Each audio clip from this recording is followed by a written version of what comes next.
Hi, my name is Keith Kinambuga, and I'm a screenwriter. Welcome to the screenwriting tips that I'm giving you. Just a few things that I've learned. They are by no means words of the best screenwriter ever. I'm just one who's chugging along and learning with each step I take. So today we are going to tackle the topic of when to break the rules. It's always lovely to break the rules. And this webisode can actually end right now. The only time you're allowed to break the rules is when the story wants you to. That's it. Thank you. Thank you for coming. Bye. Bye. See you. Cut! Yeah, so let me just explain because I still have time.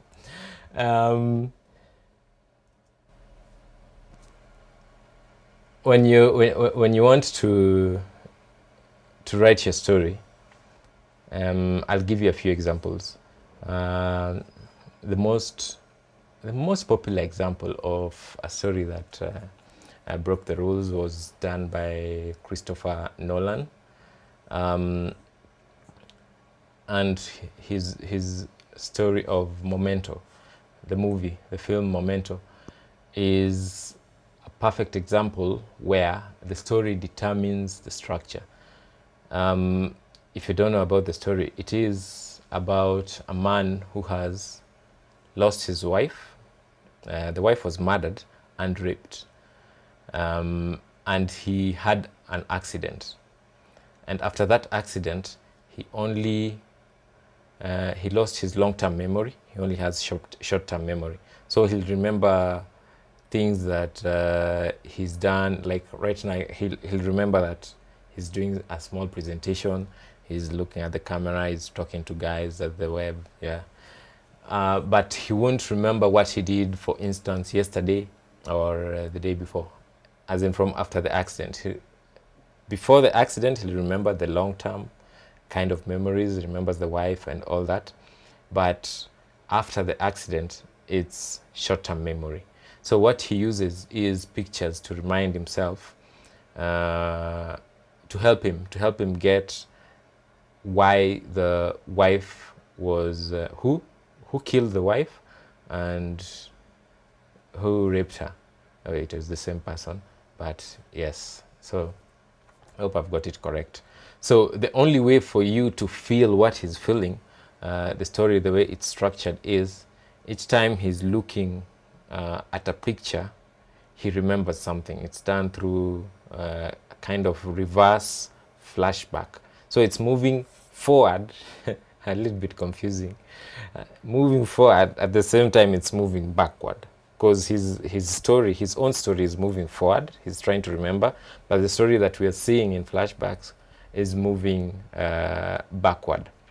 So yeah, that's the perfect example of where the story determines the structure. If it was not written that way, it would be a little bit different. We wouldn't get the feel of the protagonist. And the whole point of telling your story is to show the world from the point of view of the protagonist. I hope you've understood that. It also took a while for me to understand. Yeah, so quickly. Consideration for structure. Yeah, does it fit your story? Does it fit your scenario? And if it does, then you're good to go. And you are free, of course, to combine genres. It happens every time. You'll have horror comedy. Perfect example is Scary Movie. But just make sure you know the nuances of how to balance the two. Because if one goes wrong, the whole movie will bomb. You can invent genres. I think what has happened over the years, I think the most recent genre, according to me, I know there might be others, the most recent genre is found footage. something like paranormal activity, where it's like somebody, you just found a recording. It's very amateurish kind of recording, a little bit grainy. So it adds authenticity to the story that is being told. It feels like it's an amateur reporter telling you the story. But it is done by professionals, please note. You can get ideas from myths and fables. In the previous presentation, I got ideas from the Bible story, Samson and Delilah, to apply it in Luanda Magere, where he's going through the same kind of events that Samson went through. So you're free to do that. Find ideas from a non-narrative source. This means like, okay, you can find an idea from an object. For example, just a small example is the billboards. I've always wondered, that's just me, I've always wondered these billboards that have been defaced. It's like somebody just went and poked holes, very orderly holes through them, and that I really wonder how they do it. Do they take the time to measure the squares and poke the holes? What's the point in that? What do they use? So yeah, that's like, I'll do a short film on that. Breaking the rules. Remember, breaking the rules is an art, and the plot is not holy. The idea is, if your idea needs you to break the rules, then by all means, please do so. But know the reason why. Because I'm saying that because a producer, if they notice that you are not following the structure, the conventional structure, Act 1, Act 2, Act 3, they will ask you why you are not doing it. And if you don't have an answer that is authentic to the story, then your script belongs in the bin. Do not be swept away by emotions. Yes, you're supposed to evoke emotions in your audience, but just make sure that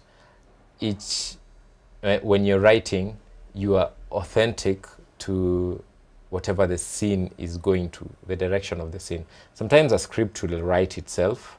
You can allow it to do so. It will take you to another direction. Your first draft might be very different from second, third, fourth, finally the final draft. So do not be swept away by emotions when somebody is like, no, this scene is crap, and you're there crying, no, I spent 10 years writing this scene. So stay cool, be cool, be cool. Breaks are important. Recently I participated in a workshop, the Script Brain Room by One Fine Day Film, and it was an experience that I'll really never forget. The talent there, I mean, there's good storytellers, much better storytellers than I am in Kenya, and it was a very friendly atmosphere, and it followed. If you're feeling creative, please create. If you're not, take a nap. So during work hours, you can take a nap. So one of the reasons why you should become a writer. Follow your creative flow, your creative juices. When it flows, please write. Do all you can to write. But if it's not working for you at that moment, take a break, take a nap, breathe in, breathe out, go have a drink, talk to a friend, do anything just to get back in that creative zone. It will come. You might be frustrated, but it definitely will come at some time. That always happens in my experience. You'll have 1 week where you don't want to write at all. Then the next week, in one day, you do the work of that week that you didn't do anything. So yeah, and that is it. Breaking the rules. Not much to it. It's an art. You'll get experience with it as you move on. Thank you for watching.